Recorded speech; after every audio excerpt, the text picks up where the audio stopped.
If you've been on fragrance TikTok at all recently, you have been noticing a trend in fragrances. I've been seeing a ton of Jean Paul Gaultier fragrances. There's been a ton of hype, and it feels like everybody basically under the age of 18 is flocking to get these Jean Paul Gaultier fragrances. The flankers, they just want to get their hands on any and every JPG that there is out there. This might just be Jean Paul Gaultier's best release this year. This is Jean Paul Gaultier's Le Male Lover, and we're going to see exactly how it smells and if it's worth the price. So stick around, make yourself comfortable, and let's jump right in.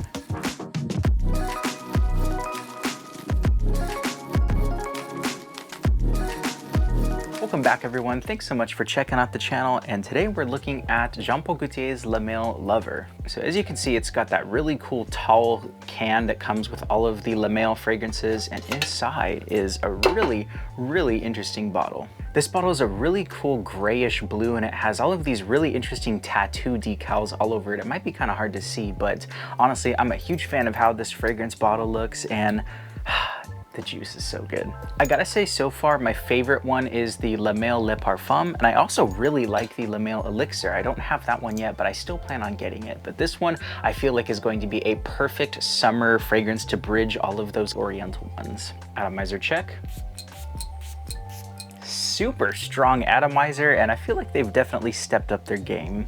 That smells so creamy, so sweet, and just a perfect summer Jean Paul Gaultier Le Male. Oh my God. Now, I have been wearing this one quite a lot recently. I've been giving it a full wear. I've worn it for about 2 weeks now, and I gotta say, I love just picking up this fragrance and spraying myself or spraying it in the air because I'm just obsessed with how it smells. So up top, you have a very refreshing finger lime, and you also have some peppery notes, some ambergris and some sea notes, and then you also still have that really nice vanillic sweetness, and it's almost like a tonka sweetness. And so it does still smell a little bit spicy. You have some of those oriental spices similar to that in the Jean Paul Gaultier Le Male Le Parfum, but man, does this just add some really just creamy, summery notes, and parts of it remind me a little bit of the Le Beau, but also it's kind of reminding me a lot of Creed's Virgin Island Water in the opening, especially from that refreshing lime,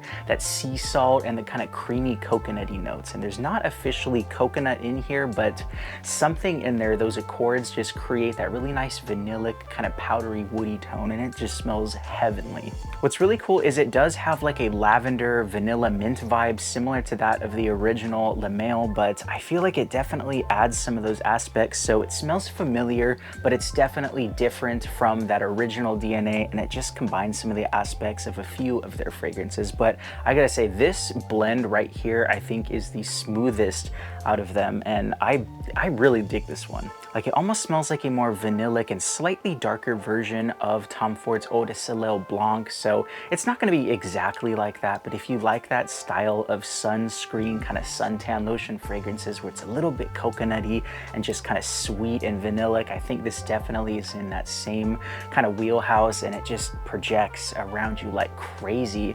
I remember when I first tried this, I got a good 4 hours where it was radiating around me, and every time that the breeze would kind of pick up, I would still smell it kind of coming up into my nose, and I thought, man, does this stuff smell so good.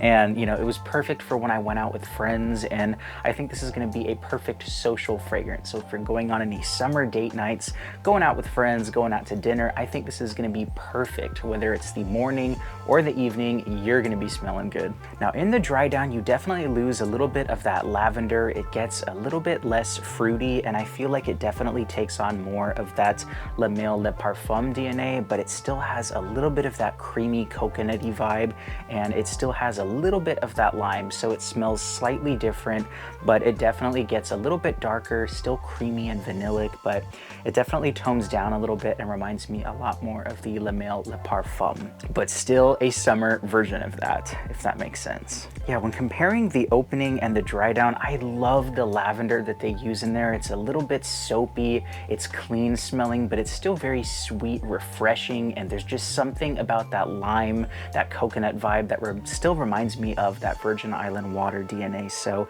if you like Virgin Island water, if you like that kind of coconutty, sweet, salty vibe mixed with the Le Male Le Parfum and also the original Le Male DNA, this is going to be a perfect blend of those three. The longevity is crazy, and it is an eau de parfum, I want to say. Yeah, it's an eau de parfum. And like I said, the performance is really good for about 4 hours. You can smell it around you with that beautiful scent bubble around you, and you can still smell it on your skin, at least my skin, about 9 hours later, and you can smell it on your clothes to the next day.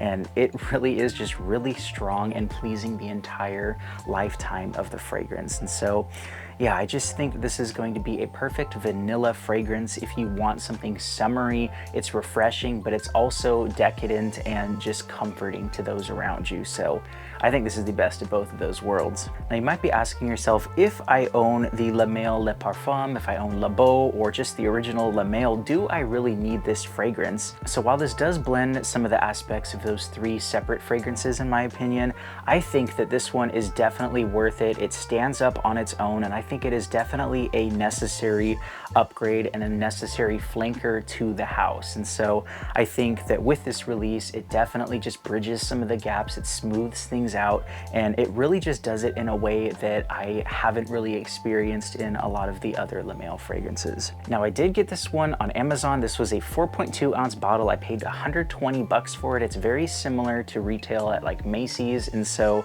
you know, for 125 bucks, 120 bucks, I think it's definitely a good price for what you're getting. You know, I'm kind of used to buying a lot of the cheaper Middle Eastern fragrances, but I still have a really big soft spot in my heart for the designers. And so I still think for the longevity, the performance, and the scent profile, I think it is definitely worth the price. And I feel like once this kind of comes to discounters, it's going to be even more worth it, especially around that like $80 to $90 mark. So yeah, if you can find this fragrance for, you know, under 100 bucks, I think you're definitely going to be winning. And so this one I highly recommend, and that one is Jean Paul Gaultier's Le Male Lover. So there we have it. Let me know down in the comments if you've tried this fragrance or if you have any other Jean Paul Gaultier Le Male fragrances that are your favorites. I personally, again, love the Le Male Le Parfum, the Elixir, and this one, so I think these are my top 3 by far. But let me know down in the comments, and I'd love to hear your thoughts. Thank you so much for watching. I hope you all stay safe out there. My name's Eli with Common Sense, and until the next time, bye-bye.